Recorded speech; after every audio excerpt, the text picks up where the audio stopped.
जोर से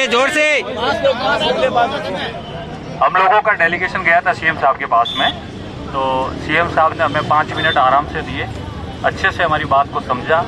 और मुझे लगता है इससे पहले अपन जितनी बार भी गए हैं उसमें से ये सबसे बेस्ट मीटिंग थी। और दूसरा पॉजिटिव ये भी था कि आज लोगों की रश बहुत कम थी वहाँ पे, तो अपन को अच्छे से टाइम दे पाए। और दूसरा, उनके साथ जो ब्यूरोक्रेट्स वगैरह रहते हैं उन्होंने भी अपना बहुत अच्छा सपोर्ट किया। और सीएम साहब ने पर्सनली एक मतलब आर्ग्यूमेंट अपन से पूछा। जैसे ही हमने उन्हें कहा कि साहब हमारा आरएस मेंस एग्ज़ाम का ये मैटर है, इसमें हमें ये टाइम एक्सटेंड करवाना है 4 मंथ्स का, तो उन्होंने पूछा कि आपको क्यों एक्सटेंड करवाना है। तो हमने कहा कि सर जस्ट हमें अभी 1 महीने पहले ही पास किया गया है 13 दिसंबर को ही, और 29-30 तारीख को एग्ज़ाम है जनवरी को। तो इतने कम समय में कम से कम छोटे बड़े मिला के 20 से 25 विषय होते हैं जिन्हें पूरा कर पाना सिलेबस को पॉसिबल नहीं है। तो उन्होंने कहा कि आपको पहले पास नहीं किया था क्या? नहीं, आपको बाद में क्यों पास किया? तो मैंने कहा सर वो कोर्ट के थ्रू पास किया गया। तो कोर्ट ऐसे कैसे पास कर सकती है, उनका ये आर्ग्यूमेंट था।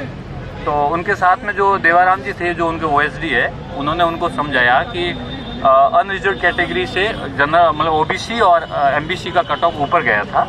तो बाद में कोर्ट के थ्रू ये कहा गया कि जनरल से ऊपर जिनके भी मार्क्स है उनको पास किया गया था, इस कारण इनका रिजल्ट अभी आया है। तो कुल मिला के बाद में उन्होंने कहा कि आप लोग बाद में मुझसे मिल के जाना, ये बात भी सीएम साहब ने कही। तो हम लोग वहाँ रुके, तो बाद में मिलने का मतलब ये था कि आप हमारे OSD से मिल के जाना, देवाराम सैनी साहब से।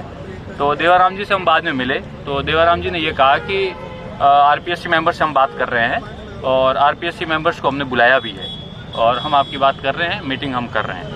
लेकिन साथ ही मेरा आप लोगों को ये कहना है कि अपन लोगों को वो तो एक पक्ष हो गया, ठीक है ना, अपन को इस जो अपना मूवमेंट ये जो चल रहा है यहाँ और इस राज्य के विभिन्न जिलों में, उसमें 1% भी अपन ने ढिलाई की या अपनी चूक हुई तो ये पूरा मामला फिर से गड़बड़ हो सकता है।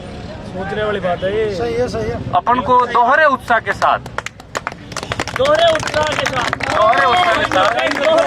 मैं एक बात जरूर कह सकता हूँ कि संकेत पॉजिटिव है, बट अपन को दोहरे उत्साह के साथ इन चीजों को कंटिन्यू रखना है जब तक कि फाइनली कोई प्रेस नोट नहीं आ जाता है, ठीक है।